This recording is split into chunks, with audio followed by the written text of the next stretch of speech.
Let's talk about the poem that we learned yesterday that really, really does help. So if you're not finished with central tendency, then that's your homework for today, because we're moving on to measurement. Thankfully, measurement's easy, so you'll have a little bit of time to go back and finish central tendency. But let's just kind of go over our poem real quick and talk about what it means. Hey diddle diddle, the median's the middle. Now let's stop for a minute. In order to find the middle number, you have to do something first. You remember what we had to do first? You had to put them in a certain order. Least to greatest. You had to go least to greatest, and then you went huh, huh, huh, huh, huh. And you hope that there's one in the middle. But what if there's two in the middle? You have to add those and divide by two, the two in the middle. So if you have an even set of numbers, like if there's 10, it would be dun, dun, dun, dun, dun. Oh no, I got two in the middle. It's a great day for school at CMS. Good morning. Let's all stand, face the flag, and place our hands over our hearts for the Pledge of Allegiance. I pledge allegiance to the flag of the United States of America and to the republic for which it stands, one nation, under God, indivisible, with liberty and justice for all. Keep your eyes on the flag. It is now time for the moment of silence. You may choose to reflect, meditate, pray, or engage in any other silent activity that does not interfere with others. The moment of silence shall begin now.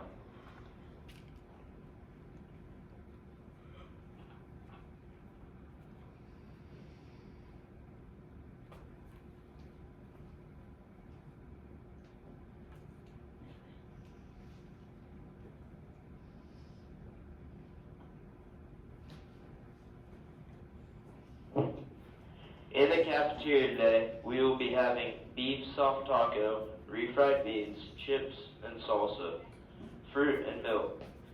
The high school counselors will be here Wednesday, March 31st at 1 o'clock to talk to the 8th grade students about course selections for 9th grade. Have a tiger day.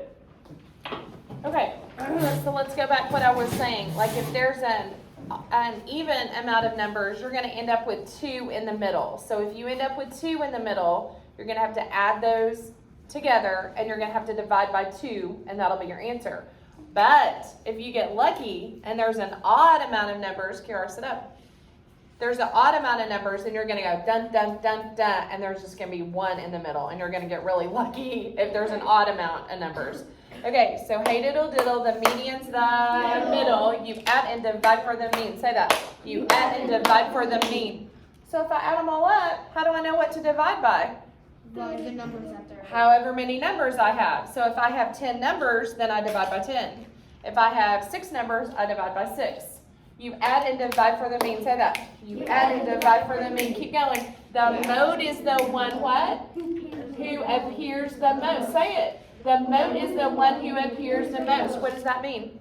The one that repeats, okay? And the range is the difference between. Say that. And the range is the difference between. What does difference mean?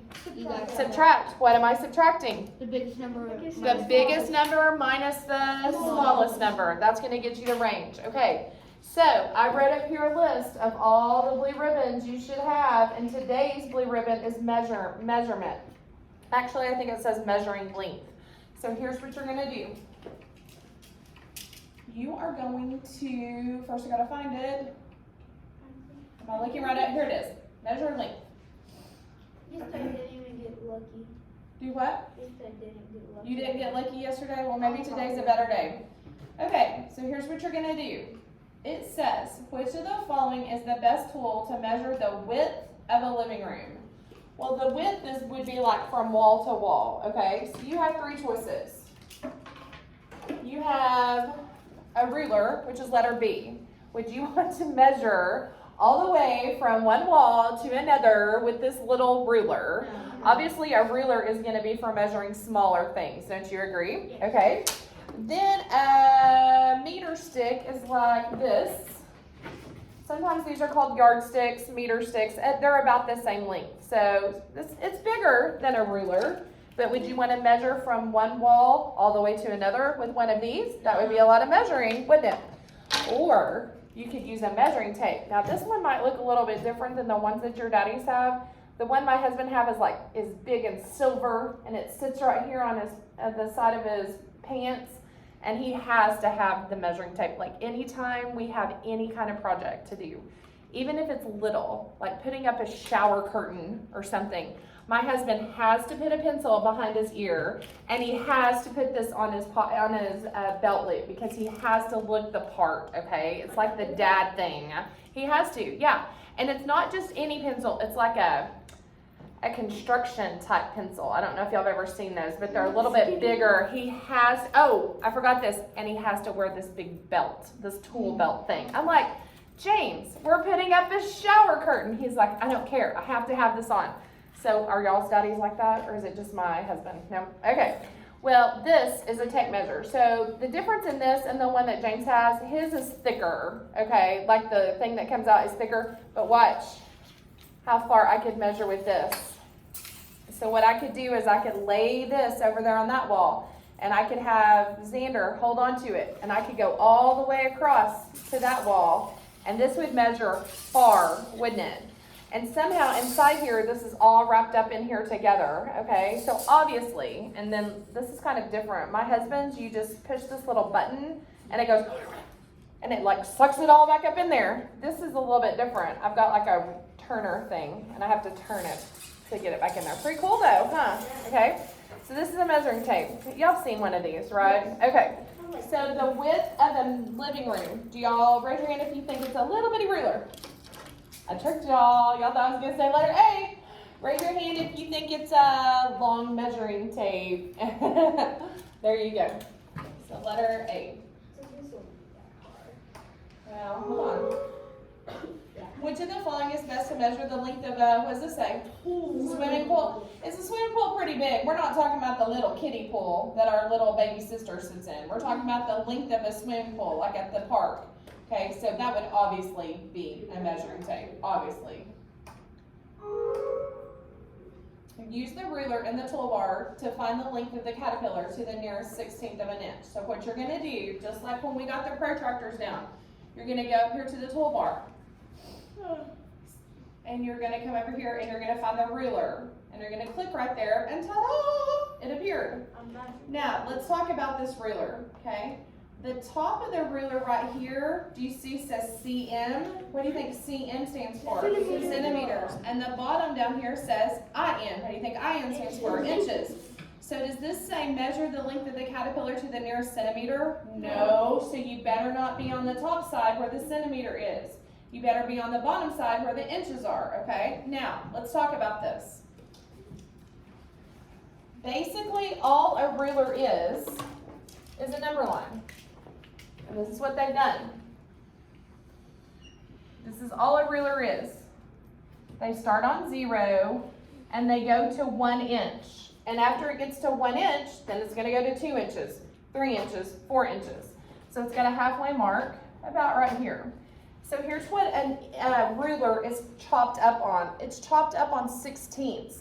So do you remember how many times we stood up here and we said over there's 0, Bentley, and over here's 1 hole, which if I'm on 1/16, what would that 1 hole be? 16/16. So who in the world would I be if I'm on 16? I would be what? 8/16. Now watch this. All that is a fraction that really needs to be reduced. So can you think of a number that can go into both 8 and 16? And think of something bigger than 2. 2 will work, but what's something that can go into both 8 and 16? Are you thinking what I'm thinking? 4.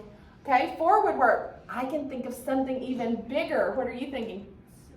6 can't go into 8 or 16. What are you thinking? 8.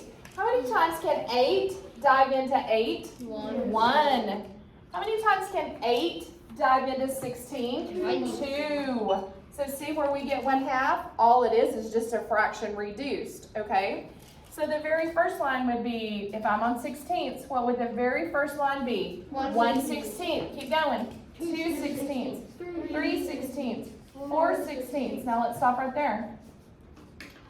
4/16 is a fraction that needs to be reduced too. Can you think of something bigger than 2 that can go into both 4 and 16? Are you thinking what I'm thinking? 4. He says 4. How many times can 4 go into 4? 1.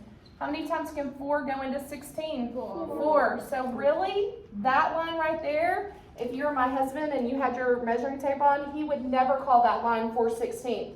He would reduce it and call it 1/4. Keep going. If that's 4/16, what's this? 5/16, 6/16, 7/16, and what do we make it to? 8/16. And what do we know about 8/16? That's actually worth 1/2. So every line on the ruler is worth 16ths, okay? So let's do some of this. We're gonna measure this caterpillar, and I'm gonna make sure I'm looking at the bottom of the ruler because that's where the inches are. So I'm gonna come all the way down here. Am I lined up pretty good? Because I'm at an angle, okay? Do I need to go over just, is that good? Y'all think I did good? Okay. So I've got to figure out what this line right here is. And just like we did whenever we did the protractors, if you have a hard time figuring it out on your Chromebook, sometimes I take a piece of paper and I line it like right there. So this is kind of hard. I don't know, you think it's that line? Maybe, or the next line? Next one. Okay, so this would be 2. And what would the very next line after 2 be? 2 and 1/16. Is that a choice? Yes. Yeah.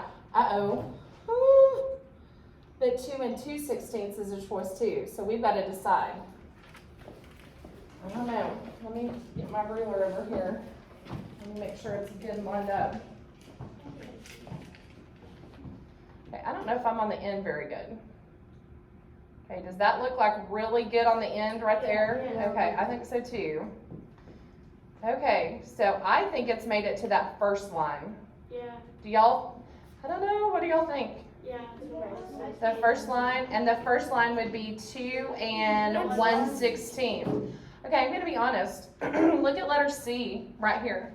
I don't like that it says 2 and 4/16 because that could really be reduced.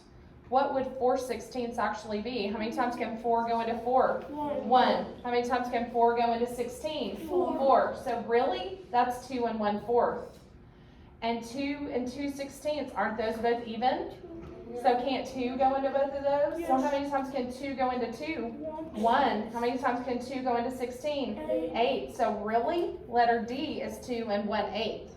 Okay? So let's say you got an answer. Let's say you got 2 and 2/16 as your answer, but you come over here and it's not over here. Probably because they reduced the fraction. I honestly think they should have reduced those. I don't like that they left it like that.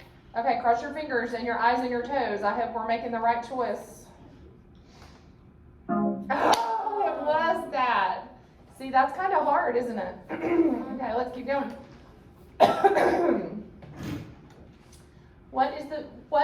Which of the following is the best tool to measure the height of a coffee table? Well, isn't a coffee table, like it sits in front of your couch? I used to have one, I don't right now. It's about this tall, don't you agree? Like you would set your coffee or your, donuts or whatever, something pretty on it.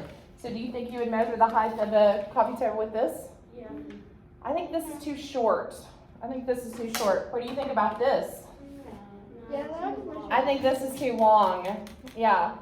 I think this is the perfect height to measure the height of a coffee table. This is the perfect height.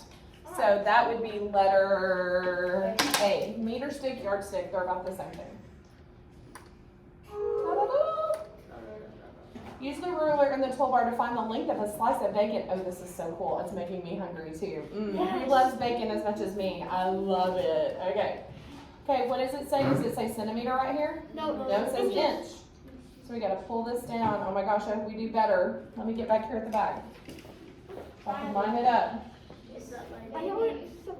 Do you think I did good? Yeah. Okay, so I think it's gonna be about this line. Do y'all agree? Yes. Right there. Okay, here's what I would do. I wouldn't go back over here and start counting by 1/16, 2/16, because you know what?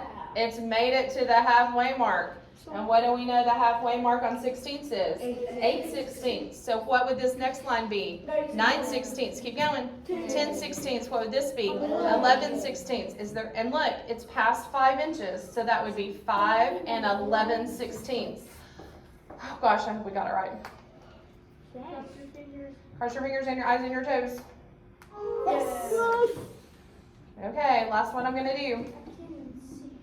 Use the ruler and the toolbar to find the length of the strawberry to the nearest. Ooh! Now we get to use the top of the ruler. So I'm going to pull this up right there. You think that looks pretty good? Yeah.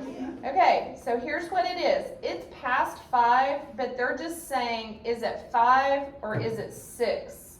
So has it made it to the halfway mark yet? No, then you're not gonna bump it up to 6. You're just gonna call it barely 5. Okay? Look at your choices over here. There's no fractions, so you know it's either 5 or it's 6. I can't understand a word you're saying. To the nearest 16th of an inch, how long is the black line shown above? So it gave you the ruler this time. So hold on. See, this would be the one where you might want to bring your paper up to it. Does that look right? Yeah. Yeah. So that's the very first line past 1. So that would be 1 and 1/16. Good. Which is letter B. Okay, do you think you can do this? Yes. Okay, so here's what you need to do today. Every one of these things needs to be done all the way to measurement. Got it? Say got it. Got it. Okay, go.